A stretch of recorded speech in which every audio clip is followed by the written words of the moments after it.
Price lord. ದೇವರ ನಾಮಕ್ಕೆ ಸ್ತೋತ್ರವಾಗಲಿ.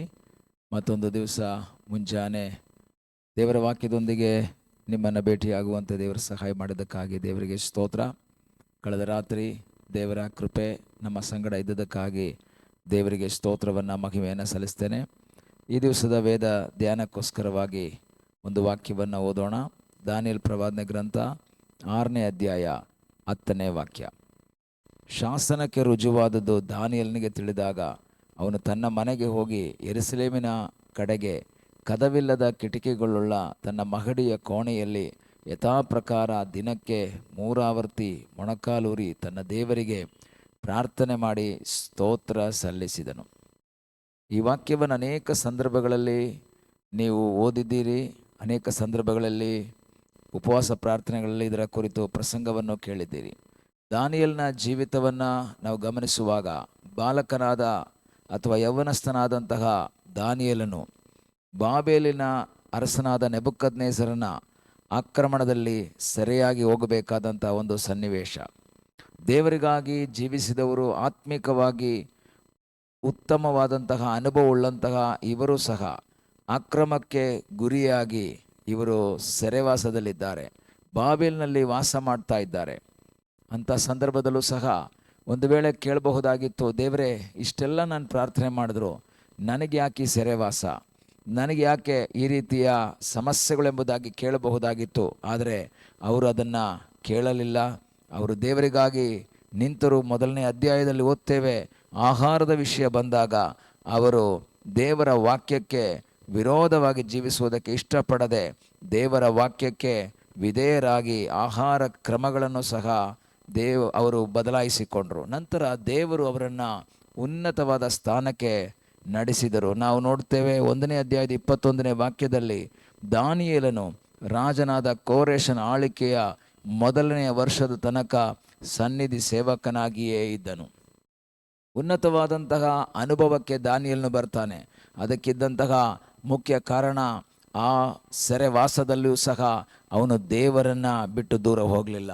ಆತ್ಮಿಕ ವಿಷಯಗಳಲ್ಲಿ ಉತ್ತಮವಾಗಿ ಅನುಭವವನ್ನು ಇಟ್ಟುಕೊಂಡಂತಹ ಆ ವ್ಯಕ್ತಿಯ ಜೀವಿತದಲ್ಲಿ ದೇವರ ಆಶೀರ್ವಾದ ಮಾಡಿದ. ಉನ್ನತವಾದ ಸ್ಥಾನಗಳಿಗೆ ಬಂದಂತಹ ಈ ದಾನಿಯೇಲನ ಜೀವಿತದಲ್ಲಿ ಅವನು ದಾನಿಯೇಲನಾದರೂ ಅರಮನೆಯಲ್ಲಿ ನಿಂತನು ಎಂಬುದಾಗಿ 2ನೇ ಅಧ್ಯಾಯದ ಕೊನೆಯ ವಾಕ್ಯದಲ್ಲಿ ಓದ್ತು. ಇಷ್ಟೆಲ್ಲ ಇದ್ದರೂ ಸಹ ದೇವರ ವಾಕ್ಯದಲ್ಲಿ 6ನೇ ಅಧ್ಯಾಯ 10ನೇ ವಾಕ್ಯದಲ್ಲಿ ಓದ್ತೇವೆ, ನಾವು ಈ ರೀತಿಯಲ್ಲಿ ಓದ್ತೇವೆ, ಯಥಾಪ್ರಕಾರ ದಿನಕ್ಕೆ 3 ಆವರ್ತಿ ಮೊಣಕಾಲೂರಿ ದೇವರಿಗೆ ಪ್ರಾರ್ಥನೆ ಮಾಡಿ ಸ್ತೋತ್ರ ಸಲ್ಲಿಸಿದರು. ನೋಡಿ, ಇಷ್ಟು ಬ್ಯುಸಿಯಾದಂತಹ ವ್ಯಕ್ತಿಗೆ 3 ಹೊತ್ತು ಪ್ರಾರ್ಥನೆ ಮಾಡೋದಕ್ಕೆ ಹೇಗೆ ಸಾಧ್ಯ? ಅದು ಯಥಾಪ್ರಕಾರ ಎಂಬುದಾಗಿ ಅವನು ಹೇಳ್ತಾನೆ. ಅದು ತನ್ನ ಮಹಡಿಯ ಕೋಣೆಯಲ್ಲಿ. ಅವನು ಬಹಳ ಬ್ಯುಸಿಯಾದಂತಹ ವ್ಯಕ್ತಿ.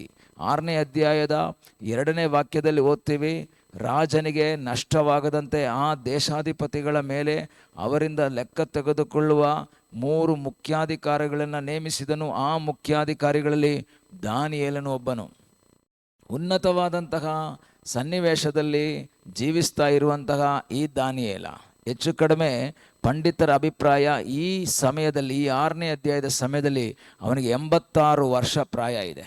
86 ವರ್ಷದ ವೃದ್ಧನಾದಂತಹ ಈ ವ್ಯಕ್ತಿ ದಿನಕ್ಕೆ 3 ಸಾರಿ ಪ್ರಾರ್ಥನೆ ಮಾಡ್ತಾ ಇದ್ದಾನೆ. ಯೌವನಸ್ಥರಾದಂತಹ, ವಯಸ್ಸಿನಲ್ಲಿ ಬಹಳ ಕಡಿಮೆ ಇರುವಂಥ ನಮಗೆ ಪ್ರಾರ್ಥನೆ ಮಾಡೋದಕ್ಕೆ ಸಮಯ ಇಲ್ಲ, ಮನಸ್ಸು ಸಹ ಇಲ್ಲ. ಆದರೆ ಇಲ್ಲಿ ದಾನಿಯೇಲನು ದೇವರ ಸನ್ನಿಧಾನದಲ್ಲಿ ಪ್ರಾರ್ಥನೆ ಮಾಡ್ತಾ ಇದ್ದಾನೆ. ಈ ಬೆಳಗಿನ ಸಮಯದಲ್ಲಿ ನನ್ನನ್ನು ಕೇಳುವಂತಹ ಪ್ರಿಯ ದೇವರ ಮಕ್ಕಳೇ, ಸನ್ನಿವೇಶಗಳು ಎಷ್ಟೇ ಪ್ರತಿಕೂಲವಾಗಿದ್ದರೂ, ಎಷ್ಟೇ ವಿರೋಧವಾಗಿದ್ದರೂ ಸಹ ದೇವರ ಸನ್ನಿಧಾನದಲ್ಲಿ ಪ್ರಾರ್ಥನೆ ಮಾಡುವಂತಹ ತನ್ನ ಭಕ್ತರಿಗಾಗಿ ದೇವರ ಅದ್ಭುತ ಮಾಡ್ತಾನೆ. ಇದರ ಸನ್ನಿವೇಶ ಏನು?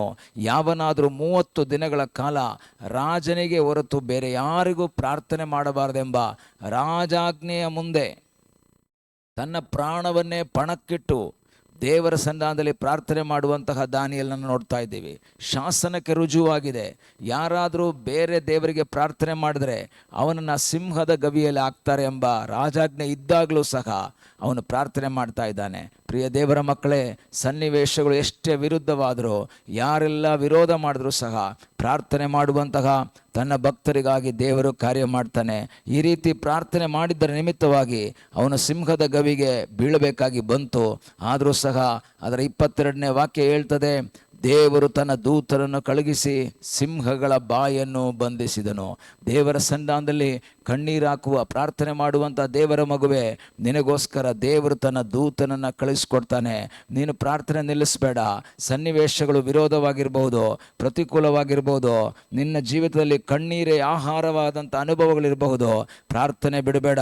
ಇಷ್ಟೆಲ್ಲ ಪ್ರಾರ್ಥನೆ ಮಾಡಿದ್ರು ನನಗೆ ಯಾಕೆ ಇದು ಎಂಬ ಒಂದು ಗುಣಗುಟ್ಟುವಿಕೆ, ಪ್ರಶ್ನೆಯನ್ನು ಕೇಳಬೇಡ.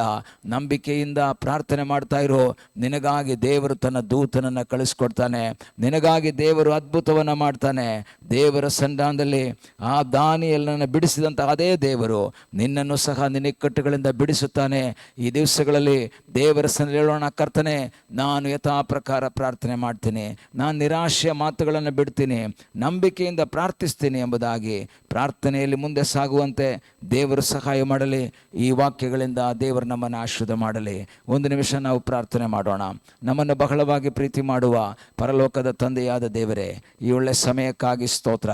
ಕಷ್ಟದಲ್ಲಿ, ವೇದನೆಯಲ್ಲಿ, ನಿರಾಶೆಯಲ್ಲಿರುವಂಥ ನಿನ್ನ ಮಕ್ಕಳಿಗಾಗಿ ನಾವು ಪ್ರಾರ್ಥಿಸ್ತೇವೆ. ಯಾವ ಯಾವ ವಿಷಯಗಳಿಗೋಸ್ಕರ ಅವ್ರು ಕಣ್ಣೀರು ಹಾಕ್ತಾ ಇದ್ದಾರೋ ಆ ವಿಷಯದಲ್ಲಿ ನಿನ್ನ ದೂತನು ಇಳಿಯಲಿ ಸ್ವಾಮಿ.